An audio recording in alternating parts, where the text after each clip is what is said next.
apetece dar una vuelta por Andalucía, ¿sí? Como es gratis, ¿verdad? Y no hay que salir de aquí, pues nos viene genial. Aunque quizá hagamos una pequeña incursión por Barcelona. Pero bueno, vamos a dar un paseíto rápido, ¿no? Viene rondando mi mente durante varios meses ya el tema del reino de Dios. Si el reino de Dios está ya entre nosotros, si no está, si tenemos que esperarlo para el futuro, si es algo que aún no se ha manifestado en la tierra. Y cayó en mis manos un libro muy antiguo ya, que se titula El reino de Dios, el Evangelio del Reino, de un autor para mí bastante sano, George Eldon Ladd. Y la verdad que ese libro me ha ayudado, me lo leí en 4 tardes, con un libro finito, y la verdad que me ha ayudado a comprender algunas cosas. Y aunque no es el tema del que voy a hablar en esta mañana, pero tiene algo que ver con el tema del reino de Dios, ¿no? Así que he titulado esta exposición de hoy, ¿cuánto me cuesta? El precio del discipulado. Es decir, tú y yo, si somos discípulos de Cristo, o hemos pagado ya el precio, o tenemos que pagarlo, o estamos pagando, ¿no? Porque ser discípulo de Cristo, no olvidemos esto nunca, requiere un precio.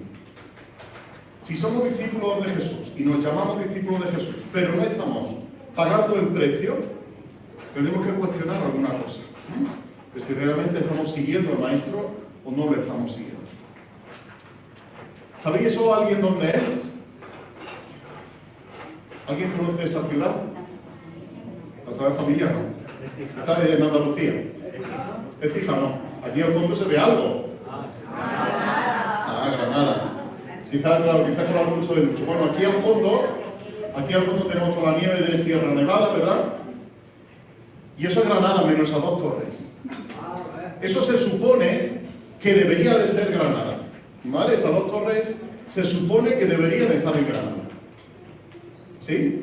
Porque originalmente, entre el año 1523 y el año 1664, se hizo un señor llamado Diego de Siloé, fue el arquitecto que diseñó esas 2 torres para construirlas en la Catedral de Granada, ¿sí? Entonces esas 2 torres en principio deberían de estar ahí. Lo que pasa con eso un montaje que se ha hecho y eso debería estar así de bonito. ¿Cuál es el problema? Que tú vas a Granada, vas a buscar las 2 torres y no vas a encontrar. No están. Hay solamente una especie de torre que es esta, no sé dónde está esto rojo. Bueno, esa que tenía ahí en medio, justo casi en el medio de la imagen. Esa torre que está en la Catedral de Granada se llama Torre Mocha. Se llama Torre Mocha porque está secada por arriba, ni siquiera está terminada, ¿no? Fue una torre que se empezó en su momento, que se diseñó para tener esas 2 torres tan preciosas, una a cada lado de la Catedral de Granada, que por cierto, si no habéis estado, os invito a que la visitéis porque es preciosísima. Que esto no sé si no funciona o que yo... Aquí. Es preciosísima la esta, y aquí debería estar esa torre que hemos visto, y aquí debería estar la otra, en este lado de la basílica. Pero no están. Y no están las 2 torres por una razón, porque hubo un problema, y es que cuando se decidió, allá por los años 1500-1600, construir esa basílica, no se estudió bien el terreno, no hubo una planificación suficiente sobre el terreno, y lo que pasó fue que empezaron a construir una torre y se les volcó. Aquello parecía la torre de Pisa, ¿no? Entonces vieron que aquello no, y la derribaron y tuvieron que empezar a hacer esa de nuevo, y ahí se quedaron. Se quedaron por falta de previsión, porque tanta altura no iban a conseguir nunca, no podían conseguirla, porque pensaban que el terreno podía ceder, y ningún arquitecto después se hizo cargo de esa torre. O sea que desde el año 1664 a esa torre ahí en Granada se le llama Torre Mocha. ¿Veis? Lo que en un principio debería de ser ha quedado en eso. ¿Eso alguien lo conoce? Es también Andalucía. ¿Paco? ¿Tuvo un área haciendo la minería? ¿Dónde? Granada. No, esa no. Ah, no, que estaba hablando. No, esta nueva, esta imagen nueva. Sevilla. Esta de Jaén. No. No. Málaga, Mariano, son Málaga. No. Bueno, se supone que eso debía estar en Málaga. Se supone, ¿verdad? Esta es la Catedral de Málaga. Pero eso no existe. Igual que la otra era la Torre Mocha, la cortada, esta se llama la Manquita. Y es por eso, porque una de las torres falta, ¿vale? Tú vas a la Catedral de Málaga y ves eso sí. Esto es como debería de estar, pero está así. Y por eso le llaman la Manquita, porque le falta un brazo, ¿no? Y se le llama la Manquita, yo no sé si este hombre, como dicen mis alumnos, tiene ahí al bajío o no, pero Diego de Siloé, el mismo arquitecto que hizo la de Granada, pues empezó a diseñarla y fijaos cómo se ha quedado la cosa. Esta, sin embargo, no tuvo problemas de terreno, esta tuvo problemas económicos. Y es que allá por el año 1700, 1800 y pico, dice la leyenda, porque tampoco no está nada verificado, que se financió la guerra de la independencia de Estados Unidos y entonces se financió con dinero que iba destinado para esto y Málaga financió parte de esa guerra de independencia y no tuvieron dinero para terminar esa torre. Eso dicen las leyendas, ¿no? O sea que hubo escasez de recursos económicos, no había dinero para financiar la torre. Y fijaos, a día de hoy, cómo está todavía, ¿verdad? Hay con unos cuantos pilares, pero que no hay dinero, el Cabildo dice que no tiene dinero para construir eso, ¿no? Porque hace falta mucho dinero. Como digo, ambas catedrales son de Diego de Siloé, así que no contratéis a Diego de Siloé, por si vais a hacerlo en una casa, por lo que pueda pasar, ¿no? ¿Y esto qué tiene que ver con lo que vamos a hablar en esta mañana? Pues tiene que ver mucho, porque vamos a hablar de una torre y vamos a hablar de un rey que iba a la guerra, ¿vale? Así que si me acompañáis en Lucas capítulo 14, versículo 25. Lucas 14, 25. Vamos a leer un pasaje. La otra que se me ha pasado comentaros es la Sagrada Familia, ¿no? Todavía sin terminar, ahí está, financiándola poco a poco. Dicen que en el 2026 estará casi acabada, pero ese casi viene prolongándose ya por varios cientos de años. Así que sería otra torre sin terminar, ¿no? A pesar de que siempre están allí las grúas construyendo. Dice Lucas 14, versículo 25. Voy a leer una versión un poco más entendible. Una gran multitud seguía a Jesús. Él se dio vuelta y les dijo: si quieres ser mi discípulo, debes aborrecer a los demás, a tu padre y madre, esposa e hijos, hermanos y hermanas, y sí, hasta tu propia vida. De lo contrario, no puedes ser mi discípulo. Además, si no cargas tu propia cruz y me sigues, no puedes ser mi discípulo. Sin embargo, no comiences sin calcular el costo. Pues ¿quién comenzaría a construir un edificio sin primero calcular el costo para ver si hay suficiente dinero para terminarlo? Bueno, digo de Siloé, por ejemplo, ¿no? De no ser así, tal vez termines solo los cimientos antes de quedarte sin dinero y entonces todos se reirán de ti. Y dirán: ahí está el que comenzó un edificio y no pudo terminarlo. ¿O qué rey entraría en guerra con otro rey sin primero sentarse con sus consejeros para evaluar si su ejército de 10.000 puede vencer a los 20.000 soldados que marchan contra él? Y si no puede, enviarán una delegación para negociar las condiciones de paz mientras el enemigo todavía esté lejos. Así que no puedes convertirte en mi discípulo sin dejar todo lo que posees. La sal es buena para condimentar, pero si pierde su sabor, ¿cómo la harán salada de nuevo? La sal sin sabor no sirve ni para la tierra ni para el abono. Se tira. El que tenga oídos para oír debe escuchar y entender. Que el Señor, hermanos, nos bendiga para recibir la enseñanza de esta mañana. El reino de Dios tiene un costo. Ser parte del reino de Dios requiere un precio. ser discípulo de Jesús y seguir en la pisada del Maestro tiene un precio. Y ese precio es una demanda que Jesús nos plantea en este pasaje y que tiene que ver con elegir entre dos opciones. Y entre esas dos opciones tienes que elegir una.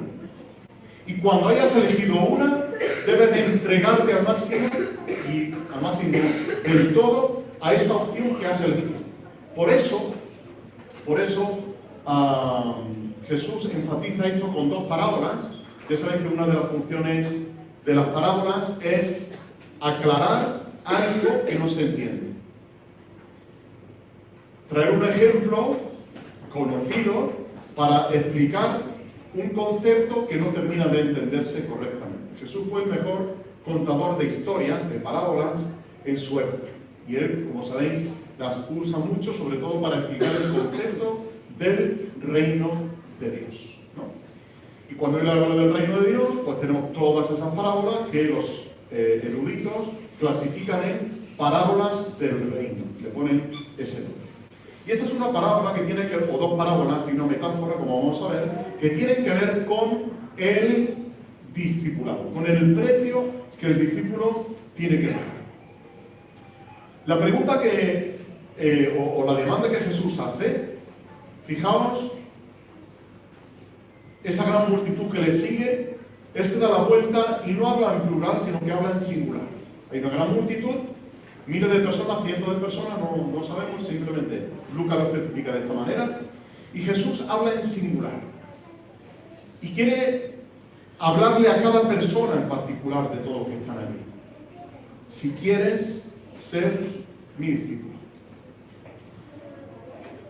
Y usa un término que a nosotros hoy día quizá nos choque en su significado. Y es que Jesús usa la palabra que ha dicho ahí, en el versículo 26, perdón. Si quieres ser mi discípulo, debes aborrecer. Aborrecer al padre, aborrecer a la madre, aborrecer a la esposa, aborrecer a los hijos, aborrecer a los hermanos, a las hermanas.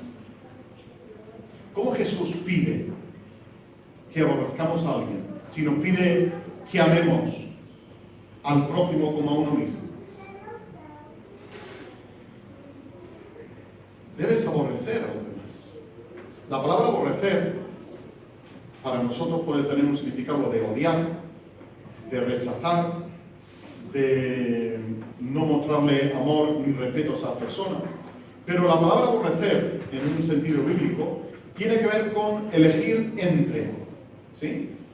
Es decir, cuando dice Dios, por ejemplo, a Jacob amé y a Esaú aborrecí. ¿Significa que Dios no amaba a Esaú? No. Significa que Dios puso en segundo lugar a Esaú, que en primer lugar puso a Jacob. Y ese es el concepto que Jesús está usando aquí. No quiere decir que no muestres amor a tu esposa, porque Pablo, en Efesios capítulo 6, dice que los maridos deben amar a sus esposas como Cristo amó a la iglesia. ¿Cómo que Jesús está diciendo aquí que debes de aborrecer a tu esposa y a tus hijos si quieres ser discípulo del Señor? Simplemente quiere decir que pongas en segundo lugar, cuando tengas que elegir, que pongas en segundo lugar a tu esposa, a tus hijos, a tus hermanos, a tus hermanas, a tu padre o a tu madre.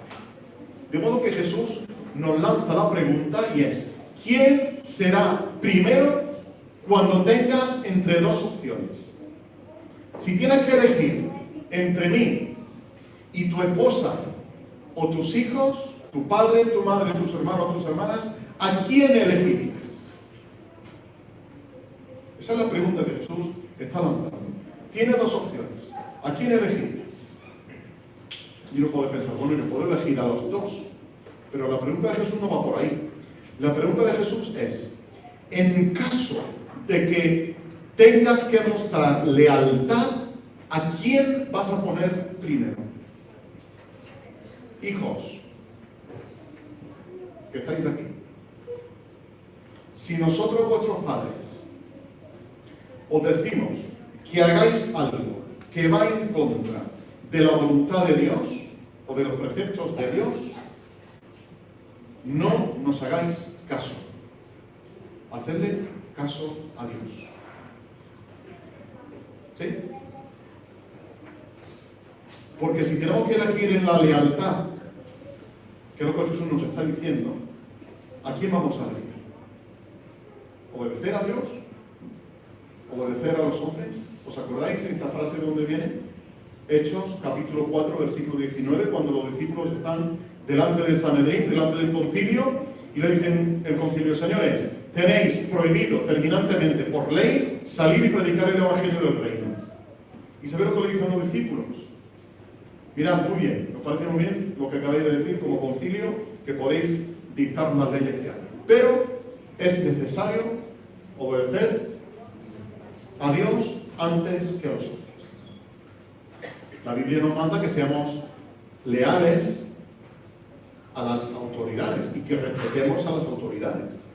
Pero cuando las autoridades nos aprietan tanto que nos piden que seamos fieles a ellos y no seamos leales al Señor, la Biblia nos dice que ¿dónde estamos? O vamos a ser leales al Señor o vamos a ser leales a las autoridades, cuando hay contraposición entre ellas. De modo que Jesús nos lanza esa pregunta: ¿quién va a ser el primero en caso de tener que mostrar lealtad, los demás o yo?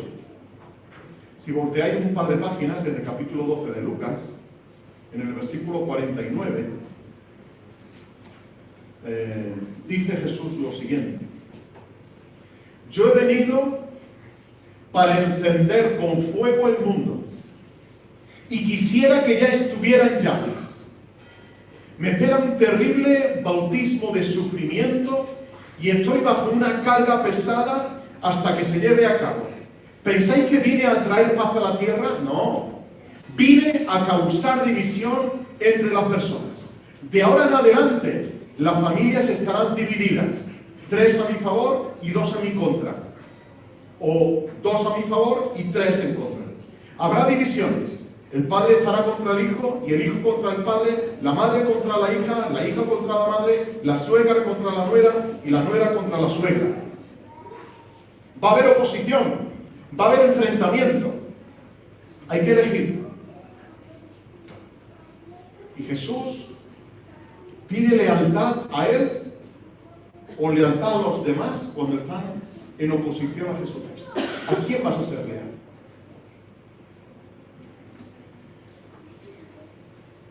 Si me das a elegir, elegiría a Jesús.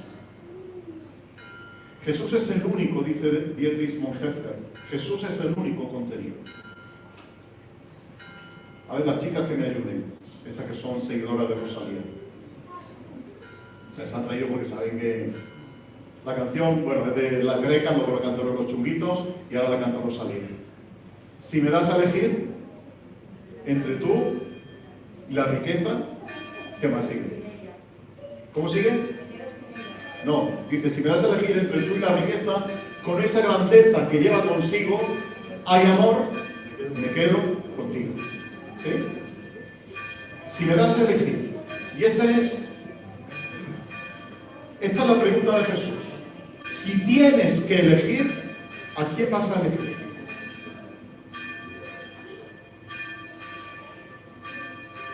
Para nosotros hoy día es fácil ser cristiano, sobre todo si estamos en un contexto, en una sociedad, en un mundo que, aunque tenemos que luchar y disputar con otras cosmovisiones, la cosmovisión cristiana es una opción fundamental para nosotros los cristianos. Es decir, nuestro estilo de vida, de pensamiento y de acción es ser cristiano, vivir como un cristiano. Otros quieren vivir de otra manera porque su cosmovisión es así, ¿no? Pero para nosotros puede ser más o menos cómodo. Pero en el contexto en el que Jesús está diciendo eso, es un contexto muy complicado. Porque en el momento que tú te hacías discípulo de Cristo, te estabas oponiendo frontalmente a todo lo establecido por siglos de una religión que era la religión judía. Y si te oponías a esa religión judía y seguías a un maestro que no tenía en principio autoridad ninguna delegado de ningún rabí famoso de la época, ni podía demostrar que venía de parte de Dios, de que nadie lo había nombrado rabino, como era Jesús. Si tú sigues a ese maestro, que tacharon de blasfemo, que tacharon de hijo del diablo, que tacharon de tantísimas cosas, si sigues a ese maestro, que sepas que te puedes quedar sin casa, te puedes quedar sin familia, te puedes quedar sin herencia, te puedes quedar desahuciado, te podemos expulsar de la comunidad, puedes perder tu condición de hijo, te pueden llamar traidor, pueden llamarte 10.000 cosas, simplemente porque sigas al maestro. Hoy día tú te haces cristiano, lo máximo que puede ocurrir es que tu familia te retire la palabra, que tu familia no te haga ni caso, pero que te deshereden, que te echen de linares por hacerte cristiano. Eso en nuestra sociedad no ocurre. Vete a la India, vete a Etiopía, vete a otros países donde sí sigue ocurriendo esto, ¿no? Hacerse discípulo del Señor. Y ese es el contexto en el que Jesús está diciendo estas palabras tan profundas. ¿A quién vas a elegir? ¿Prefieres ser mi discípulo o prefieres no serlo y seguir con tu casa, con tu herencia, con tu familia, con tu bienestar, con tu estatus, con tu todo? ¿O quieres dejarlo todo y seguirme a mí? Y esa es la pregunta fundamental que Jesús nos hace. ¿Qué precio tiene seguir a Jesús? ¿Qué precio tenemos que pagar por seguir a Jesús? El reino de Dios lo exige absolutamente todo. Todo de tu vida. Lo exige todo. Tu matrimonio, tus hijos, tus posesiones, tu trabajo, tu iglesia, tu posición social, lo pide todo. De modo que cuando entramos al reino de Dios, todo eso se pone al servicio del reino de Dios. No hay cosas que tú decides poner al servicio del reino de Dios y otras no. No te puedes guardar cosas para ti, para tu beneficio, para tu seguridad.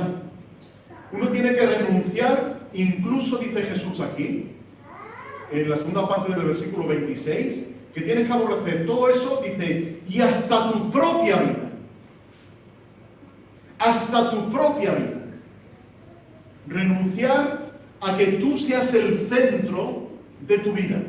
Renunciar a que tú seas el punto central sobre el cual todo lo demás gira. Ahora no eres tú en el reino. Ahora es Cristo el centro de tu vida. Y todo gira alrededor de Jesús. ¿Qué haría Jesús? ¿Qué pensaría Jesús? ¿Jesús haría esto? ¿No lo haría? ¿Hablaría así? ¿No lo hablaría? ¿Diría esto? ¿No lo diría? No, porque yo soy así. Y así moriré. Genio y figura hasta la sepultura. Pero eso no es la vida en el reino.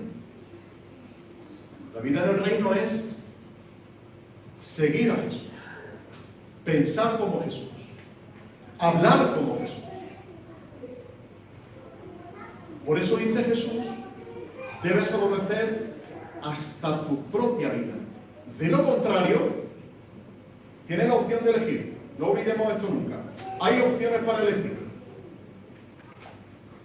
Si no quieres hacerlo, no pasa nada. Pero no puedes ser discípulo. Si tú y yo nos hemos convertido, hemos aceptado a Jesús como nuestro Salvador, pero nos hemos reservado el derecho de admisión de Jesús a ciertas áreas de nuestra vida, estamos en un terrible problema. Porque Jesús es tu Salvador, pero tu Señor. Y ser Señor significa que manda en todo. Ser Señor significa que manda en tu vida, que tú ya no la gobiernes, que la gobierna Él por ti, que tú ya no decides, que decide Él por ti. Hay un libro muy antiguo, bueno, muy antiguo, tampoco me voy a decir, bueno, sí, muy antiguo, pasa, se tradujo luego muchos años después. Que le regalaron a algunas personas en la escuela dominical, cuando estábamos en la escuela dominical algunos, reinábamos todavía un poco más de pelo y estábamos que se titula así: En sus pasos, ¿qué haría Jesús? Mira, Mari se dice que sí porque ayer se lo regalaron, ¿no? En sus pasos, ¿qué haría Jesús? Y es la historia de unos creyentes que se plantean muchas situaciones, una especie de novela, se plantean muchas situaciones y cuando tienen que tomar la decisión, se preguntan siempre, ¿qué haría Jesús? Si esta decisión la tuviera que tomar Jesús, ¿qué decisión tomaría? Ante estas circunstancias, ¿cómo reaccionaría Jesús? Y os recomiendo que si podéis encontrarlo, no sé si todavía seguirá en venta o no, el autor es Carlos Sheldon, lo encontréis y si no lo fotocopiáis, que no os doy permiso, ¿vale? Porque es de la editorial Client, si luego hay bulla, me la echan a mí. Y si no, os lo fotocopio yo, que a mí no me regañen. ¿Qué haría Jesús? Hoy día los jóvenes tienen las siglas, ¿no? WWJD,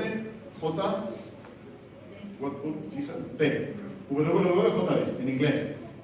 ¿Qué haría Jesús, no? ¿Qué haría Jesús?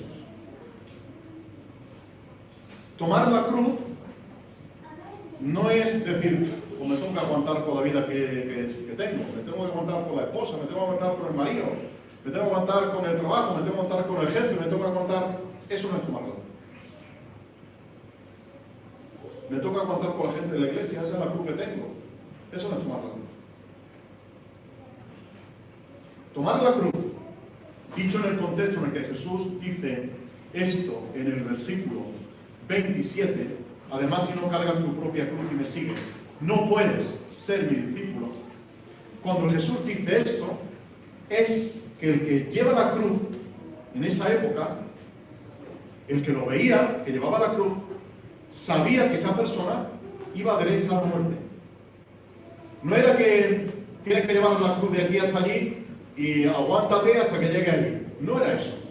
Era que las personas que llevaban la cruz sabían, los demás, que iba camino de la muerte por algo que había hecho. Y cuando tiene que una persona llevar la cruz, se somete a la burla, al desprecio, a la compasión de toda la gente que lo iba viendo por el camino llevando la cruz, porque sabía que iba camino de la muerte. Se reirían de él, se burlarían, le pegarían, le escupirían, porque sabía que había hecho algo. Y Jesús dice, si no cargas tu propia cruz y me sigues, no puedes ser mi discípulo. Esto significa que tienes que asumir el riesgo de que si decides ser mi discípulo, vas a morir. Vas a morir a ti mismo, vas a morir a los demás, vas a morir a tus pensamientos, vas a morir a tus acciones, vas a morir a tus planes, vas a morir absolutamente a todo. Porque llevas una cruz. Y la cruz es símbolo de muerte.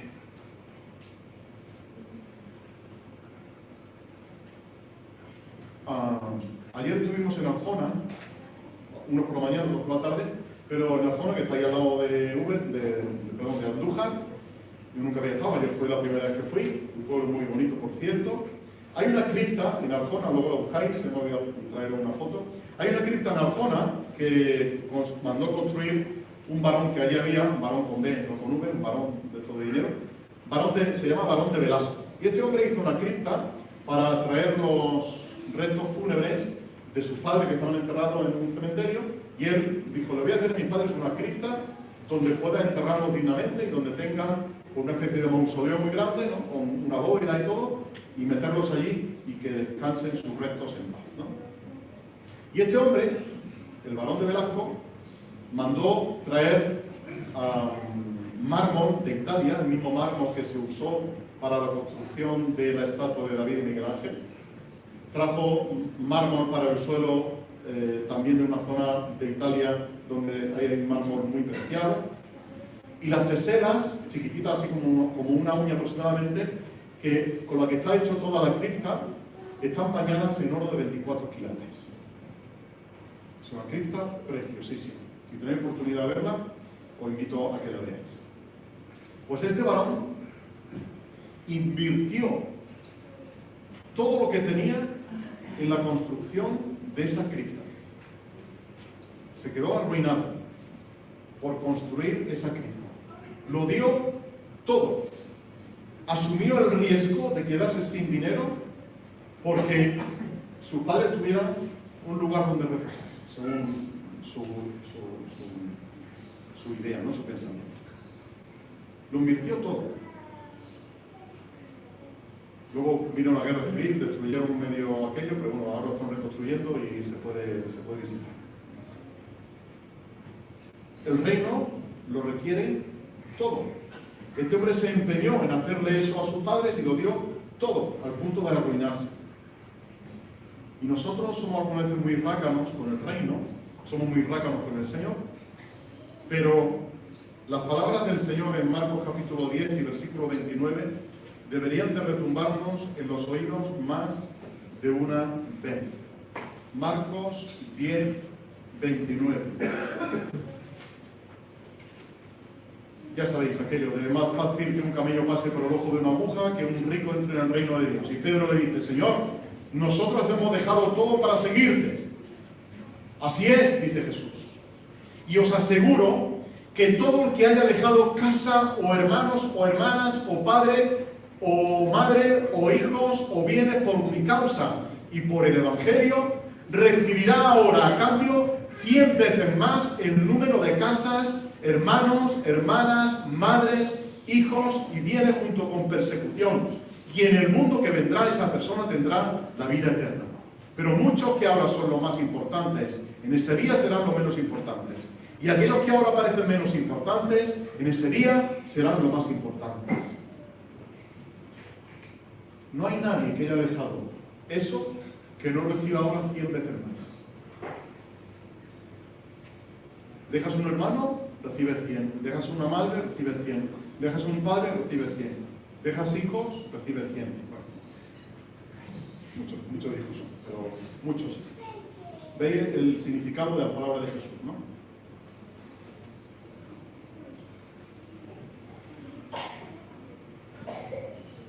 Para desterrar una idea que quizá a alguien le surja cuando lea este pasaje o malinterprete, no sois vosotros, pero que malinterprete el pasaje de que hay que dejarlo todo porque vas a recibir 100 veces más. Hay un evangelio que se llama el evangelio de la inversión en bolsa. Vamos a llamarlo así. El evangelio de la inversión en bolsa. Cuanto más pongas en la bolsa, más te va a dar el Señor. Cuanto pon todo lo que tienes en la bolsa, que el Señor te lo va a multiplicar 100 veces.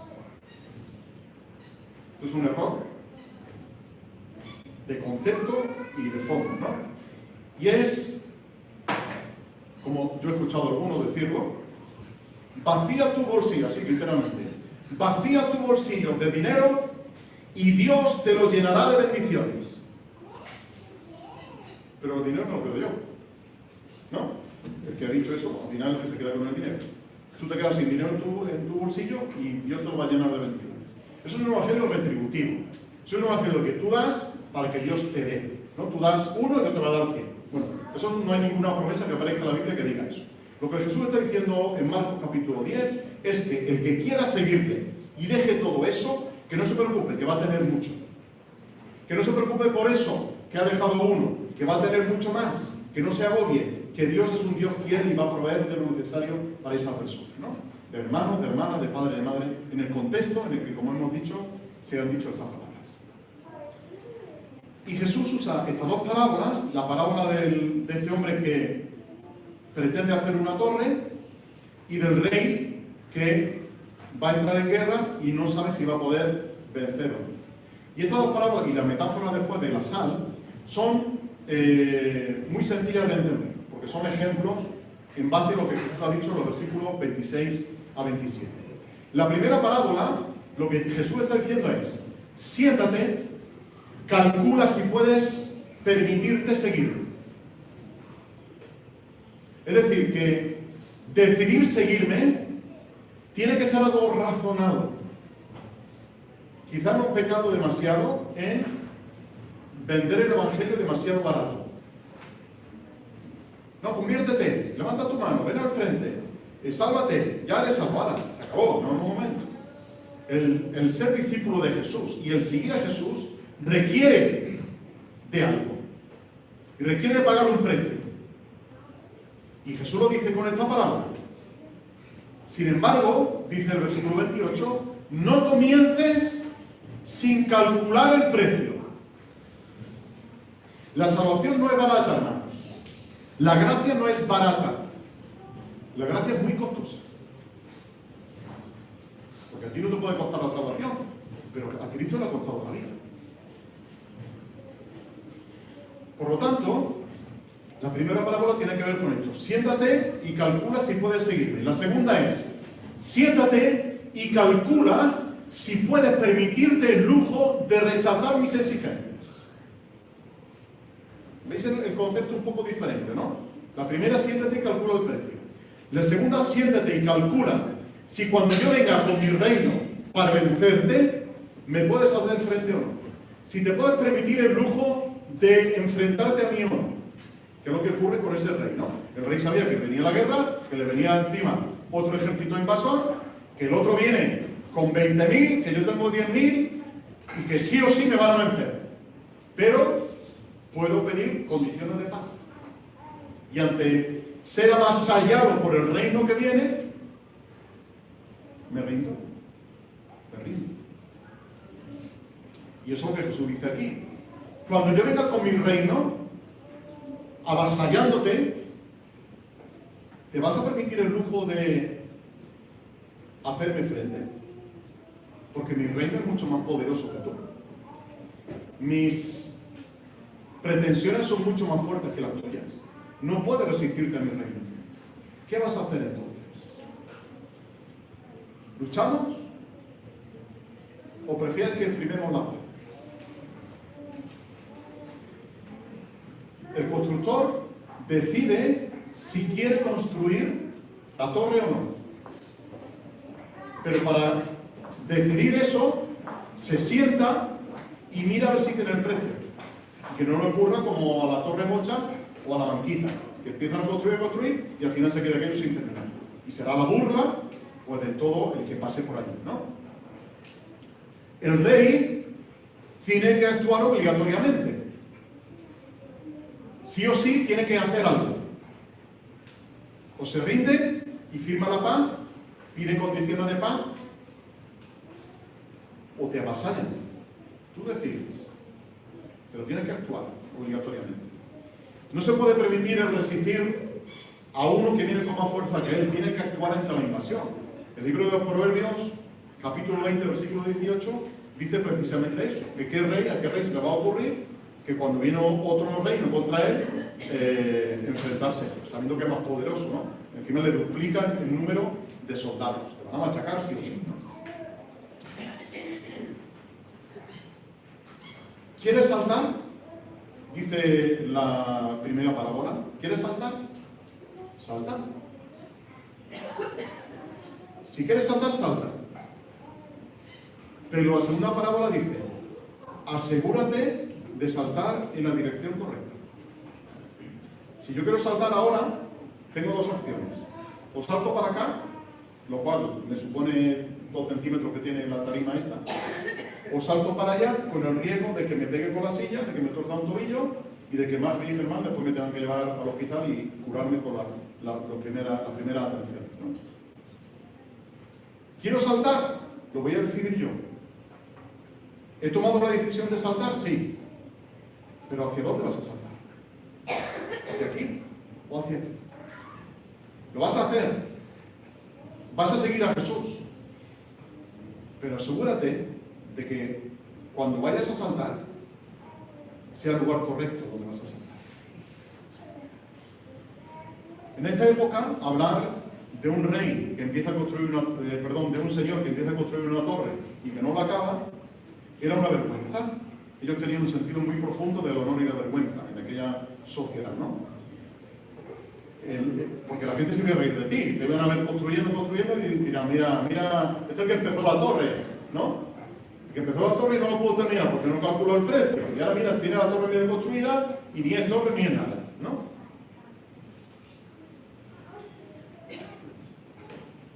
Y el quedar en ridículo en esa época era una gran vergüenza. Y ahora la cosa es, cuando Cristo dice que le sigamos, está en juego nuestra vida. Si abandonamos lo que hemos dicho que sí vamos a seguir, el camino del discipulado, si abandonamos eso, vamos a quedar en ridículo. Y no seremos los primeros. ¿Os acordáis de Pablo cuando escribe una de sus cartas? No recuerdo cuál es. Una de sus cartas y dice: Demas me ha abandonado, amando más el mundo. ¿Recordáis, por ejemplo, Hebreos capítulo 6, cuando dice de aquellos que empezaron bien y que no acabaron, que pisotearon la sangre del Hijo de Dios? ¿Recordáis la epístola a los Gálatas cuando Pablo le dice a los Gálatas: oh Gálatas insensatos, ¿quién os fascinó cuando empezaste bien la carrera y no la habéis terminado? ¿Qué habéis hecho con vuestra vida? Estáis cayendo en ridículo, estáis quedando en ridículo delante de la sociedad. Estáis dejando vuestro discipulado por los suelos. De modo que si queremos seguir a Cristo, tenemos que calcular el precio. Porque hemos visto en la vida cristianos que son torres medio construidas. Hemos visto en la vida cristianos que son batallas perdidas, que empezaron pero dijeron: esto no es lo que yo pensaba, mejor abandono.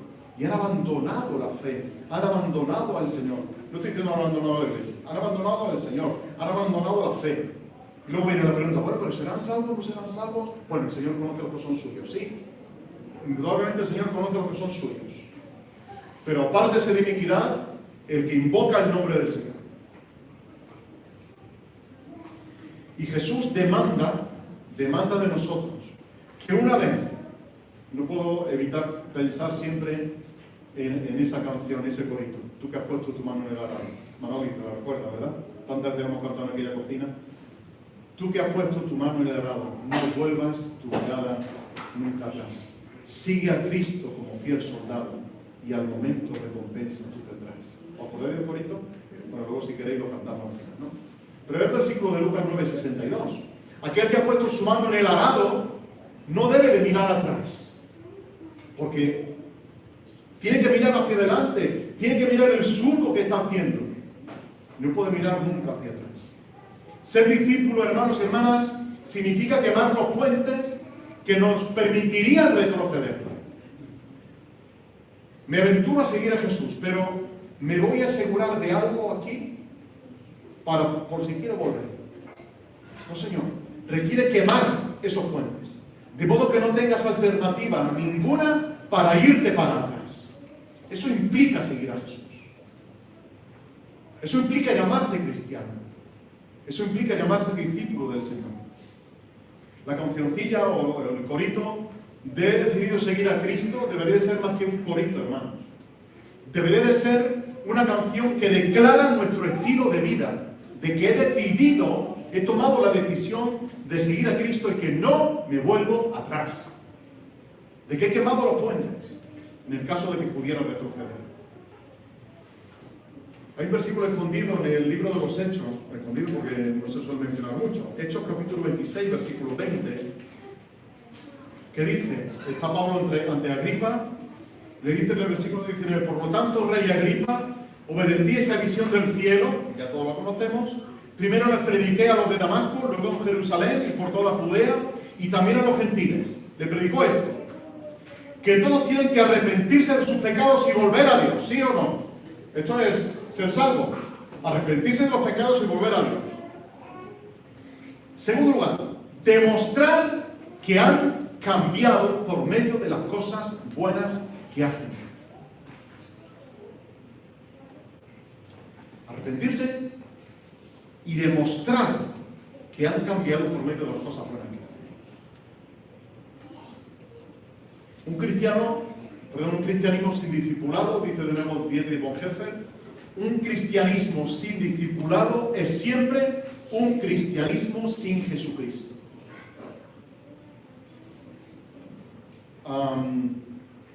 Me tomo la licencia de un minuto, todavía estamos a tiempo, pero quiero decir estas palabras.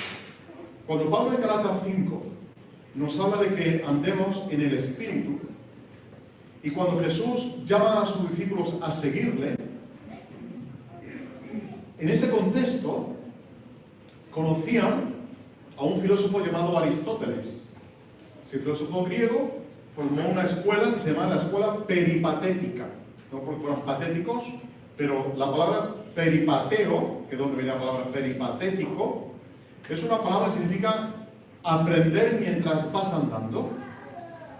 De modo que los discípulos de Aristóteles le seguían muy de cerca mientras iban andando por los caminos e iban aprendiendo de lo que Aristóteles les iba contando e iban aprendiendo de las circunstancias que les rodeaban, de los ejemplos de la naturaleza que Aristóteles le ponía, ¿no? Y esa escuela se llama la escuela peripatética, ¿no? Y es el mismo verbo que usa Pablo en Gálatas 5, de que si andamos en el Espíritu y andemos en el Espíritu, es porque vamos caminando con Jesucristo, vamos siguiéndole los pasos muy de cerca, no somos discípulos de lejos, no somos discípulos a la distancia, que estamos mirando cómo Jesús se comportaba y pensaba, sino que le seguimos muy de cerca y escuchamos lo que Él dice, atendemos a la enseñanza que nos está dando, le seguimos, caminamos sus pisadas, ponemos nuestros pies sobre las pisadas que Él ha ido poniendo en el camino. Así debemos de seguir a Jesús, muy de cerca, muy de cerca. Y finalmente, Jesús, después de estas dos parábolas, la del hombre que quiere construir una torre y la del rey que tiene que negociar sí o sí las condiciones de paz, y si sabe que se va a enfrentar al otro que viene contra él, va a perder, porque el otro trae 20.000 y yo tengo 10.000, y la proporción está clara, me van a machacar, así que antes de que me machaquen y quede yo en ridículo, me rindo y pido condiciones de paz. Después de estas dos parábolas, Jesús usa una metáfora, la metáfora de la sal. Yo no sé si a vosotros va a pasar, pero yo tengo una mala suerte con la sal, que es impresionante. Compramos hace un tiempo un bote de sal, de esta sal del Himalaya, sal de no sé dónde, sal de Persia, sal de no sé qué, ¿no? Y pone en la descripción: esta sal está extraída de una montaña de hace millones de años, patatí, patatá, y tiene una cualidad, perfecto, que sal más buena. Fecha de caducidad, septiembre del 23. Lleva millones de años la sal en la montaña y no se pudre. Y ahora me la compro yo y en septiembre se me caduca, ¿no? Al final la sal no caduca, nuestra sal no caduca. ¿Por qué Jesús habla aquí de que la sal es buena para condimentar, pero si pierde su sabor? Tú has tenido la sal metida en un recipiente, se te puede, ¿cómo se llama? Aglomerar, pero hay otros términos que usan las mujeres. Bueno, a ver si me acuerdo. Apelmazar, es el término. Apelmazar. Se te apelmaza la sal, se te queda ahí, pero bueno, le metes la cuchara y vuelve y la prueba y está como el primer día que la sacaste de la bolsa, ¿no? Pero, ¿qué tipo de sal habla aquí Jesús de que va a perder su sabor, ¿no? La sal es buena, pero si pierde su sabor, ¿cómo la harán salada de nuevo? Jesús con esta metáfora nos está diciendo que la sal tiene una esencia y tiene una función. La sal es sal, sea sal marina, sea sal de la montaña del Himalaya, sea sal de Persia, la sal es sal. Y cuando tú la usas un poquito en la comida, nadie dice, pues qué sal más buena la he echado, ¿por qué no? No, lo que hace es realzar el sabor del pimiento, del tomate, del pollo, del arroz, de lo que le eches, ¿no? Lo que hay que ponerle para realzar el sabor. La sal, por lo tanto, tiene una esencia, que es ser sal, ser salada, y tiene una función, que es condimentar, realzar el sabor de la comida a la que acompaña, ¿no? Esto de la sal no era algo nuevo para los discípulos. Dios, en 2 de Crónicas capítulo 13, se menciona ahí que Dios hizo un pacto de sal con David. Y ese pacto de sal implica que era un pacto permanente, ¿sí? Por tanto, la sal tiene un sentido, una esencia de permanencia. En Levítico capítulo 2, versículo 13, se habla de que a los sacrificios había que hacerlo también con sal, había que echarle sal a los sacrificios. Y esto indudablemente Nos habla del valor perpetuo y eterno de la obra de Cristo en la cruz, ¿no? Pero la sal de la que habla Jesús aquí, esa sal que pierde su sabor, no es nuestra sal marina, porque extraída de, no sé, de las salinas que hay aquí en España, por ejemplo, o de otros países, ¿no? La sal que Jesús habla aquí es sal de laguna, la sal del mar muerto, y esa sal sí perdía con el tiempo su esencia. Y dejaba de ser sal porque se volvía rancia, se volvía alcalina, y por lo tanto no era buena para nada, ni para la comida, y dice que era más Jesús, ni para la tierra, ni para el abono. Es una sal que lo que hace es estorbar, porque te va a estropear la comida, te va a estropear el abono, te va a estropear la tierra, te va a estropear absolutamente todo. Por lo tanto, esa sal mejor desecharla, hacerla un montón por ahí, porque eso no sirve absolutamente para nada. Lo que Jesús nos está diciendo es que si somos sal, como debemos de serlo, es para siempre. Tiene un carácter permanente. No es una sal que hoy sala y mañana no sala. No es una sal que pierde su esencia. No es una sal que al final no sirve, y si al final no sirve, tienes que echarla en un montón y acumularla por ahí donde no estorbe. Porque al final no sirve para nada. La sal sin sabor no sirve ni para la tierra ni para la luz. Se pica. El término este de sin sabor aparece curiosamente cuando Pablo escribe la epístola a los Corintios, en la primera carta, en el capítulo 1, cuando dice que el Evangelio es locura a lo que se pierde. Esa palabra locura que usa Pablo ahí es la misma que se traduce en otras ocasiones, como aquí, sin sabor, insípida.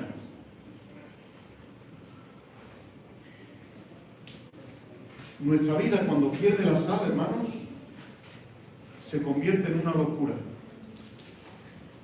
Si nuestra vida pierde, no sé si entendéis este término, la salsipichirri que debe de tener, no sirve para nada. Si nuestra vida no está en Cristo, no merece ser vivida.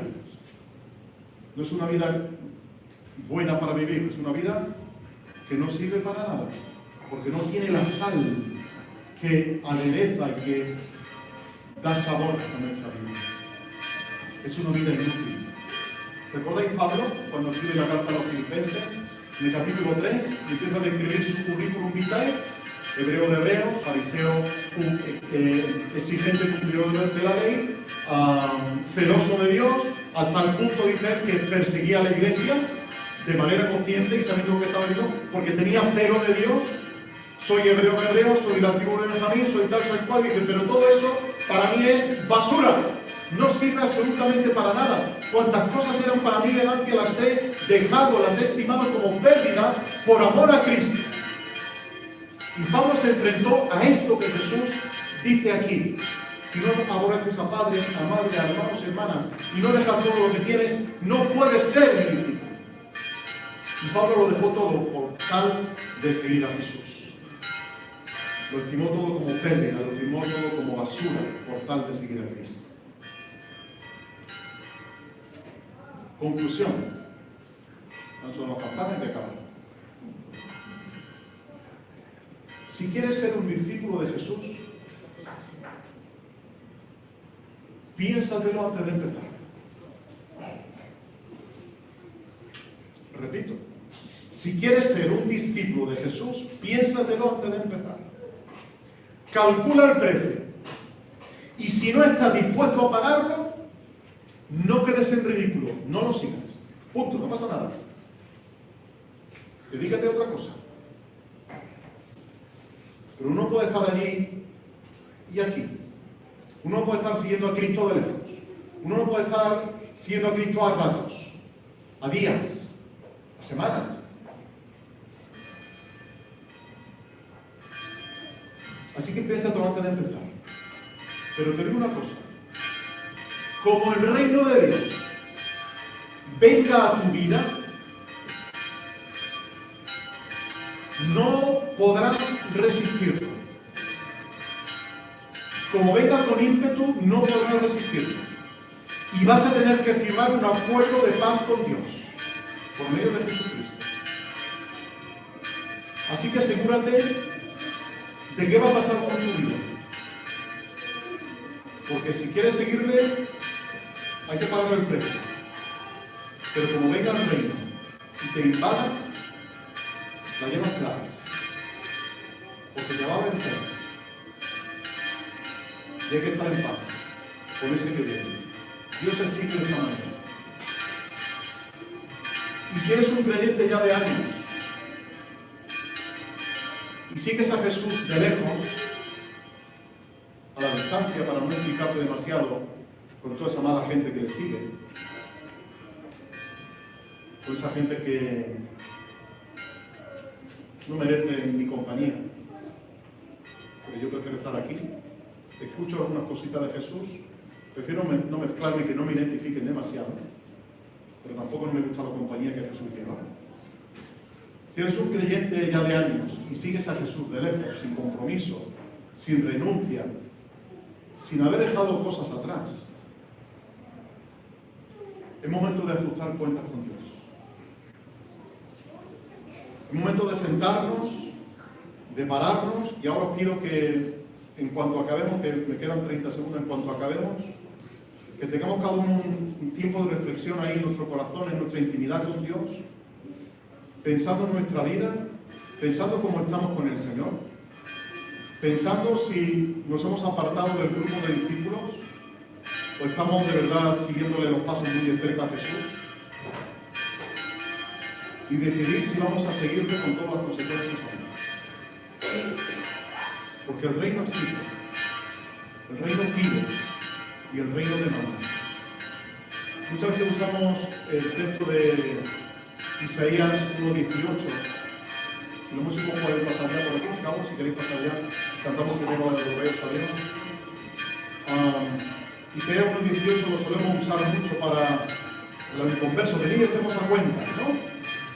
Si vuestros pecados fueren como la grana, como la nieve serán emblanquecidos, ¿verdad? Pero es un aviso al pueblo de Dios, hermanos. Y es que el pueblo se había apartado. El corazón del pueblo estaba muy lejos de Dios. Y Dios quería restaurar a su pueblo. Y en esta mañana Dios nos está llamando a restaurar algunas cosas que tengamos pendientes con Él. A que quizá hemos dado unos pasos atrás en el discipulado. Hemos preferido seguir a Jesús a la distancia. Y no estamos siguiéndole de cerca, sintiendo su aliento en nuestros oídos, sintiendo su corazón latiendo, sintiendo su respirar, sintiendo su vida, siguiendo sus pasos. Quizá hemos dado un paso al lado, un paso al margen, un paso atrás, por tal de no comprometernos demasiado con el Señor. Pero Dios exige. Aquel que quiera seguir a Jesús tiene que calcular el precio y pagarlo si está dispuesto a pagarlo. Pero el que no quiera pagarlo, que sepa que el reino viene invadiendo, y como te invada, prepárate porque no vas a poder resistir.